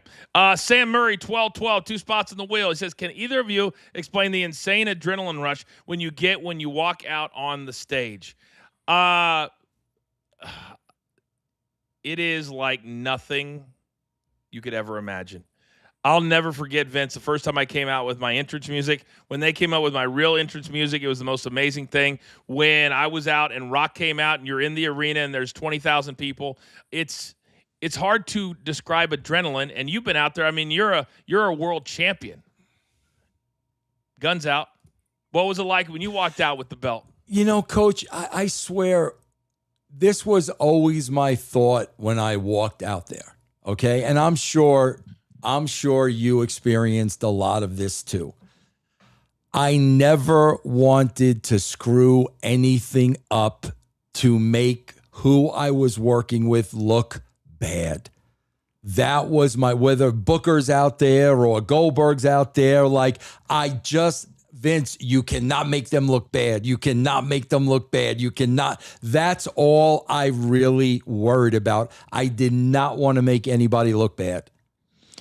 I think that's anybody that's not an in-ring worker feels I agree. That way. I agree. That's number one. Jelly Roll probably felt that way. 100%. 100%. That's why I always gave him his props because of everything that he did. Yeah. I will tell you that for me, when I got to a point where you're standing around and you're part of a big skit or a big thing, and it's all a bunch of top guys and you're in it. And all of a sudden, they're worried about everything else but your part in it. That was a big deal for me. That if I'm standing there with Rock or Stone Cold or whoever, and Coach is a part of it as the GM or whatever, getting physical or going through a table with the Dudley boys, when I became, Coach can handle his stuff. Let's worry about this over here. Let's worry about the promo or whatever it is. Yeah. That was a great feeling for me. Absolutely. I totally understand that. Yep. It really, really, really was. All right, a few more, then we got to get out of here. Angelusha. Spot on the wheel. Randy is such a big star, Coach. You had, real quick, I got to do this, Vince, and I'm going to explain why in a second. Big man, I'm in the middle of a show. What'd you shoot? Let's go. 72 even par. What do you say to the good people, Vince? Yeah, there he is. Yeah, go. Very nice. Yeah. Birdies in his last 6 holes. What's that? Say that again. He had 3 birdies in his last 6 holes. Get back to even par. Let's go, son. Yeah. Let's go. Nice. All right. I'll call you when I'm done. All right. Love you. Oh, it's his first tournament in Texas. Wow. Awesome. Oh my man. God. I'm sorry for interrupting the show with that, but that's awesome. God. Yes. Boy, he dug deep today. Yeah. Yes. Oh my God. Let's go. All right. I don't even remember what we're talking about. Doesn't matter. I got to talk to my kid. Let's go to Papa Rain. There's no It's My Turn. Sorry. Angelusha, Randy's such a big star, Coach. You had Punk and Cody in the ring, crickets. They were so happy to see Randy back. Also, since he's returned, tickets are moving and opened up more sections for SmackDown this week. Vince, they had less than 4,400 last week for SmackDown. Yeah, I know. It was bad. And this week, I don't know where SmackDown is. If somebody could tell me in the chat or producer man, but I know that the next several TVs are not selling well at all. Yeah. I think the fans have you remember how like 2 years ago you started saying, and tell the fans stop buying the tickets. Yep. Don't you feel like that time has come? I definitely do. Yep. You got to adjust. And if they keep playing with blinders on, eventually you're not going to be able to hide the empty seats. Like remember they had that one angle at SummerSlam, just the one, and if you would have just turned the camera just like that, just ever so slightly, yep, you would have saw all the empty. And the other part I would be really pissed at, Vince, if I'm a person that's in the nosebleeds on the camera side that's shown, and I'm looking at box seats on the other side that are shut down. Yeah. But yet I'm having to sit up here so you can see me on camera. Yeah. That would piss me off. Yeah. That would piss me off. Let's go to Papa Rain. YT, there's no It's My Turn according to H, but let's push Sami Zayn for a 9-day title run to piss off Russo as far as I know. Papa Rain, you're right. That one, it was 9 days. It was 9 days. But that goes to show you, man, Sami Zayn is in favor. Some people are in favor, some people are not. I mean, Triple H can't deny that, man. When Triple H was a worker, some people were in favor and some people weren't, man. Man, I wish somebody said today on Twitter, they said, Coach, we need to have more wrestlers in the writer's room. Yeah. And I said, I was there in the writer's room every Monday and Tuesday when Triple H started showing up. It was two things. A, remarkably, he started winning championships a lot. And then you had these talent, Vince, that would then kiss his ass because they knew that if they ain't got it good with him, that he could go straight to Vince because he was dating, then married to Stephanie. Yep. It's just unfortunately the way it works. It works. Jerry Ramey. I grew up watching Mr. Russo's Creative, 1998 WWF, 2004 to 2009 TNA. I have no reason to invest or care in modern wrestling. Who cares if you can do a 40-minute classic match? Make me feel something, Vince. Yep. No, 1,000% make me feel something. And I put out a tweet today. You watch Unreal and they make you feel something. You watch the show and they don't. And it's two completely, every time you bring that up, I feel like it's my duty to say it's two completely different groups of people doing the creative. For Unreal, yep, that is Peyton Manning and his crew. They do an amazing job with all the shows they do. Yep. And then you've got WWE Creative. That's Triple H and his crew. Yep. Two completely different things. Look how good Unreal is. We love Unreal. Yep. We love Unreal. Yep. We really do. Let's go to Marcus Edwards. The Danhausen thing has run its course. Too much of him. I'd rather watch the oddities with Insane Clown Posse. How was it to work with them, Vince? That was a lot of fun, man. You had a lot of different personalities in that group. That was fun. No doubt. All right, Marcus Edwards, another one. DWO Dodgers World Order. Are you two guys joining the Dodgers too? Hashtag Road Dogg was right. Anybody that says they're not stacking the deck is not watching the game. Crazy. But here's the problem. If the Dodgers called us and said, hey, Vince and Coach, we want you to do a show on our channel in L.A., do you know what the one question me and Vince would ask the Dodgers would be? How much?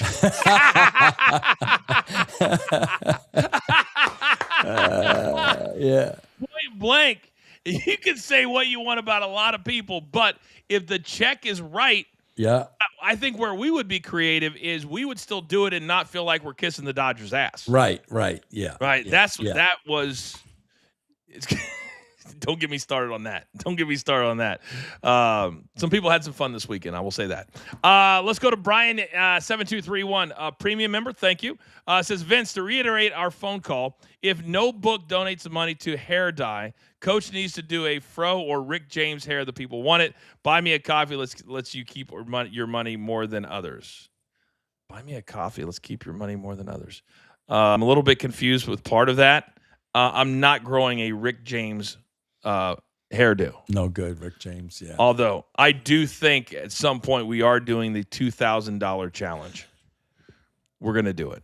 Bro, let me ask you a question. Yes. In your younger days, were you full out fro?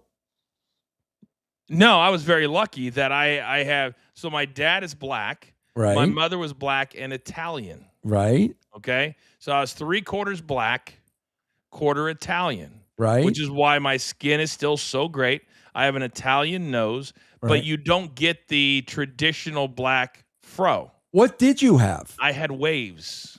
Wow, waves. Really? You had a wavy? I had waves. Bro, can you show us a picture of a younger Coach on the show next week? 1,000%. I want to see that. So you had wavy black hair. I did. Bro, that you had to be a chick magnet then, no? I did okay. It's right in the other room. I have my high school because I'm in the process of moving. So I have my high school yearbook. That is right on the table. I'll show it to you on Wednesday. 100%. Beautiful. 100%. Very nice. Yes. Yes. All right. Slow-mo, my guy from India, is all over the show today. He says, we already did that one. Okay, great. All right. Some of these are coming through a second time. Make sure. Chelsea Greenwood, boom, and JCW, K _. All right, let's go to VBDC Music. TKO finally pushed me to get a VPN. I ain't paying $35 a month for unskippable ads. ESPN can get effed in the easy. I don't want to block anybody. Don't write stuff like that. Yeah. If I see someone pushing popcorn chicken in a promo one more time, I quit. TKO is gross. Here's the one thing I would tell you guys that complain about ads. That, like on Paramount Plus, Vince, you're getting UFC pay-per-views at an earlier time, okay? The commercials are part of paying the $7 billion to UFC. They have to do that. Yeah, and ESPN paying $1.6 billion, you got to run ads. It's business. It's business, guys. It's just business. It really is, man. And a lot of times it sucks, but these people are in business to make money. And not spend it and not get it back. Most of the time, people watch this on the iPad anyway. So put a game on the TV so that when you have a 5-minute commercial, it is what it is. Yeah. Jimmy Fingers, another one. I think Chelsea would have stuck the knife in deeper had she dedicated that time. Oh, my God.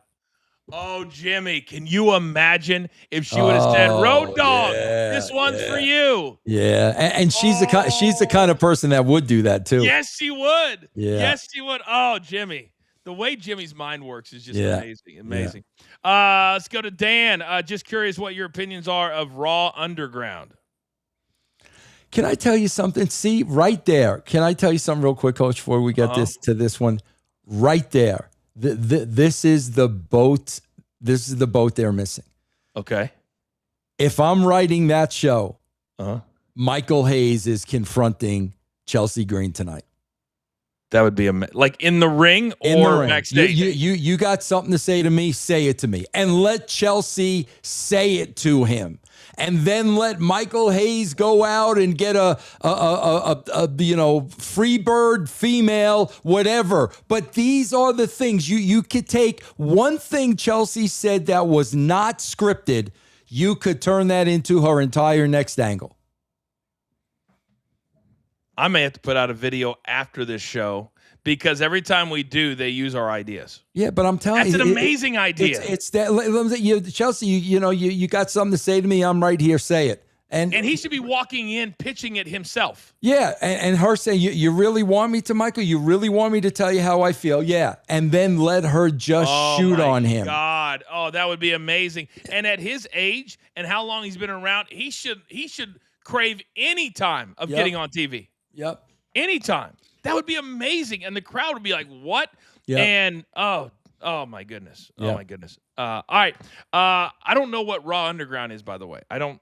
Remember that was the thing that they did with Shane McMahon for like 3 weeks? Remember Are they doing that again? No. Not that I know of, but yeah, they were calling that Raw Underground. Oh. Yeah, it was like a fight club. It was like a fight club, yeah. Okay.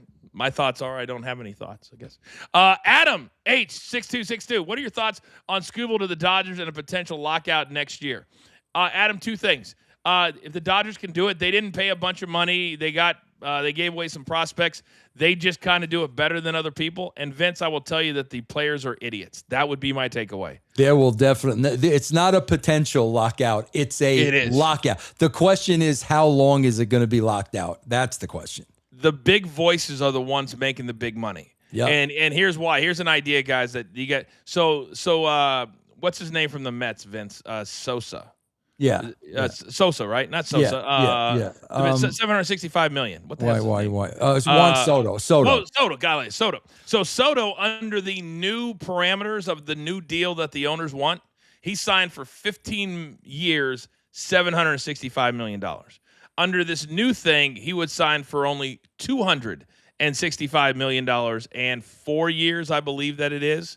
So they're far smaller contracts, so they don't get locked into these 10-year, 15-year deals for $700 million. Very few teams will be like the Dodgers and pay for it in the first 2 years, like they did with Shohei. They already got that money back. Yep. The Mets have not said the same thing, have they? No. We already got the seven. No. Yeah. So it's a tough thing. But here's for people. I know there's a lot of baseball fans here, Vince, that they have to understand, and Bryce Harper needs to understand. If there's $10 million and you're not making over $10 million, then you're not going to pay all these guys this money because they're not in it to lose money. Right.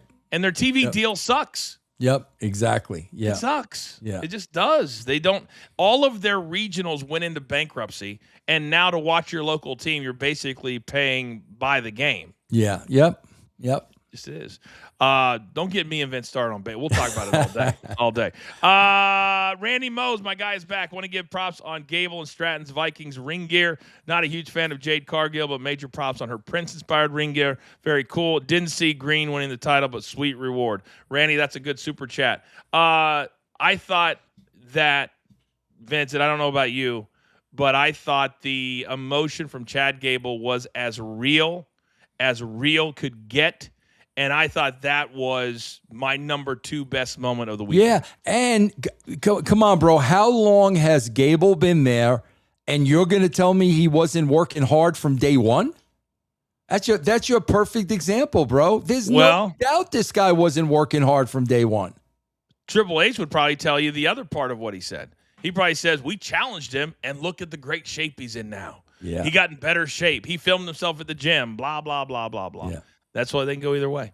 All right, quickly, because you guys are so into the show, we have a lot left. Dan, I feel bad for Finn. The man had to unfortunately give up his belt due to injury. Why isn't he giving another chance? Add someone randomly. Thank you, Dan. Finn got hurt, so he gave up his belt? I have no idea. I don't remember him doing that. But I think he's a good hand for Friday Night SmackDown. He was good for that Fatal 4-Way yesterday. So I think there's still value in having him around. Yeah. All right, Jerry Ramey. For Triple H to talk about working hard, how can you work hard then watch Gunther get to a pot on SummerSlam? Admittedly, I don't like Gunther. He's boring. Jerry, me and you are kindred spirits, big guy. Kindred spirits. Vince, when are they going to? And tell me if you disagree with me. When are we going to stop with the just putting Gunther out there laughing and thinking that's being an over heel? Yeah, man. Yeah. Gunther is missing something. Remember when they had Lana with Rusev and they stole that right out of Rocky V? Remember they stole that right out of Dolph Lundgren? That's what he needs. Some good looking cocky German female, and he goes out there in a suit and just lets her go. But see, that's the thing, Coach. Like, we've been watching Gunther for a very long time now. Nobody in that room is saying something's missing. What is it? You know what's happening is Gunther's going to one of the writer's assistants. He's saying it to them. Then it's not going any farther than that because the writer assistant doesn't want to get in trouble when he walks into the room. Probably. That's how it works. Yep. Randy Mose, I think you guys missed both my super chats. We got both of them in now, I know for a fact, so thank you, Randy. Sam Murray, can either of you explain the insane okay, we got that one. Swayze8455, can you imagine The Rock losing to Al Snow? Easy on Al Snow. While The Rock was coming up. Triple H booking Trick Willie losing to a jobber for U.S. titles live. Now, he's not a jobber. He is not a jobber, but he's come back, I think, to play the role of a big heel. That's why I think they bought Baron Corbin back. He's not a jobber, but Trick Williams losing at this point makes zero sense whatsoever. I hate that. I do too. Hate it. I do too. All right, Beast Mode. TKO is pimping out the WWE product to the max before they sell it in the next 24 months. Once they drain the marks out of all their money, they know the revenue stops growing. Creative can't get the casuals. It's hard to argue with that one, Vince. It's really hard to argue with that. But what that would bring, I think, would be an opportunity for whoever took over that creative room to have a blank slate. And I don't think it would take that much to get the fan base back on whoever side it would be. I don't either, bro. All you'd have to do, literally sit down and come up with a story of with every single talent you're going to use. That simple. That's it. What's Liv's story? What's Jade's story? I mean, that's it. Let's go. Let's go. And sit in front of a camera and say, we weren't good enough. Yeah. And we are going to be now. And I'm going to sit here and talk to all of you, almost like a director's room. I think it could change the game. Yep. I think it could change the freaking game. Yep. Williams Randall says, I think Unreal Season 4 should have you two as guests because just the two of you alone can come up with better creative than 8 people in a boardroom. We agree with that. I agree with that. We agree with that. Jesse talks the truth. I was at SummerSlam and WWE pumped in tons of fake. Interesting. Cheers and boos. None of the heels have real heat. They are too insecure and afraid to be hated. I said this last week. To be a true heel, Vince, you have to be comfortable being hated and booed, and you should want it. Should you not? Yeah, and I don't know why that's so difficult. You're acting, man. You're acting. They don't really hate you. They hate your character. I don't know why that's so hard. I don't know either. All right, right back to Williams Randall. Oh, my God, this trade deadline's going to be over by the time we get through this show, for crying out loud, Coach. My fantasy baseball team's taking it on the chin right now, bro. No. All right, we have 3 more, and then we just had something come into the Coach and Bro newsroom that I've got to get to. Breaking news. Breaking news. All right, Too Tough for Life says, Too Tough Tony is the best. WWE is predictable and so lazy and boring. No stories, no characters, only BS. That's why I watch JCW and hope it blows the roof off someday. BTT. Greetings from Germany. Very nice. We're worldwide, baby. Yeah, very nice. Too Tough. Thank you. Too Tough. Let us know if there's a network over there that we can get our stuff on. That's what we're doing right now. My man, Jimmy Fingers, I think you won the MVP today. Chelsea should have stuck the knife in deeper by dedicating the title Road Dogg, no doubt. And then finally, Brian Yang, Buy Me a Coffee is a donation platform. So instead of YouTube, who takes a bigger cut, use Buy Me a Coffee. Interesting. We've actually been talking about that. Interesting. YouTube takes like half. Yeah. That's what I hate it when you guys are so... Yeah. You guys are so generous, and they just take half. VBDC, last one. That was a soft answer about unskippable ads. They can get away with half-empty stadiums because the gates are good. They'd happily have one Saudi royal pay $2 million to be the only attendee. There's a balance with revenues. You're not wrong, music. You are not wrong. You are not wrong.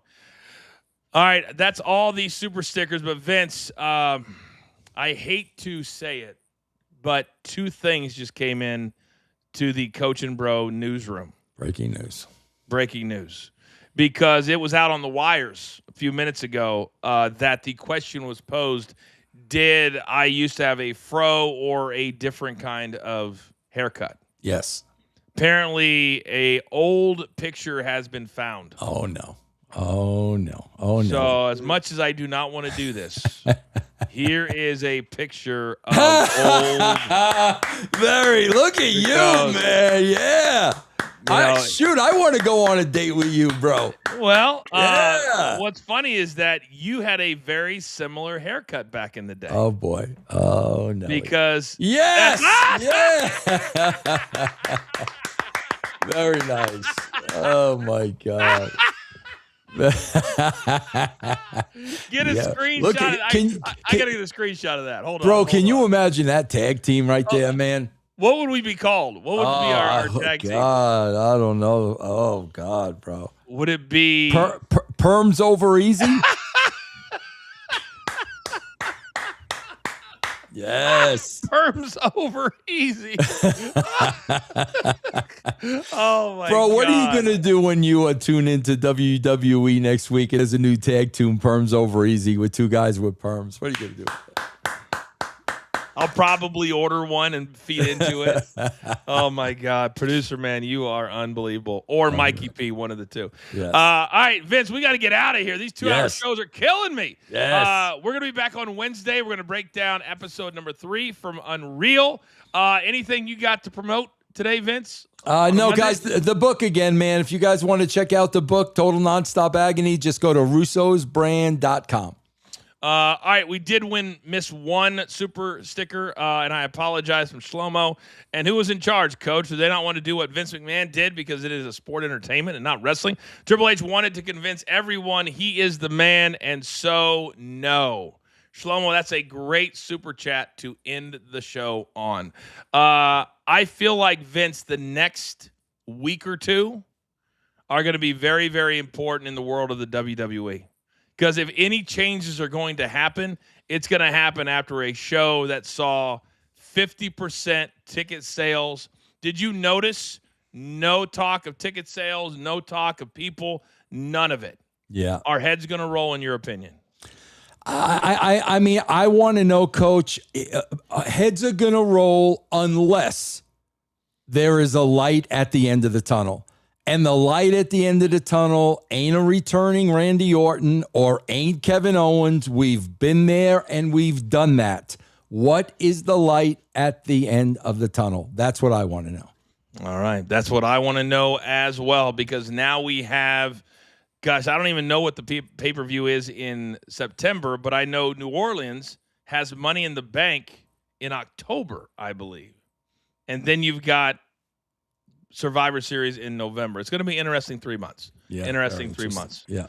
Great show, my friend. Yes, great very good show. Always. Full show. Thank you guys for watching, man. That was great. Certainly was. And thank you guys for the WrestlePalooza is in it's hard to believe it's been a year since Brock absolutely destroyed Cena at WrestlePalooza. Wow, My that God. was a year ago. That was a year ago. Crazy. Yeah. Thank you to everybody for tuning in live. I just saw the numbers. Maybe the biggest live show we've ever had, to be honest with you. Thank you for the super chats. So incredibly generous. On behalf of me and Vince Russo, you guys continue to allow us to grow. Tell your friends. Subscribe to the channels. Hit that like button and share the show. That's how we continue to grow at a rapid pace. We will see you on Wednesday, 2 p.m. Eastern time. And remember, now we have video all at one link. And then in every post, we have all of our shows audio now. For a lot of you that reached out, audio is all 6 shows on one link. And we'll have that in every single one of our posts. So for those of you who like to drive around and listen, you can do that as well. We continue to work for you because you guys deserve it. That's going to do it for now. For Mikey P and producer man behind the scenes, I am the coach, Vinny Ruru. We'll see you on Wednesday. There is only one. We like to call it the Coach and Bro Show. Have a good day.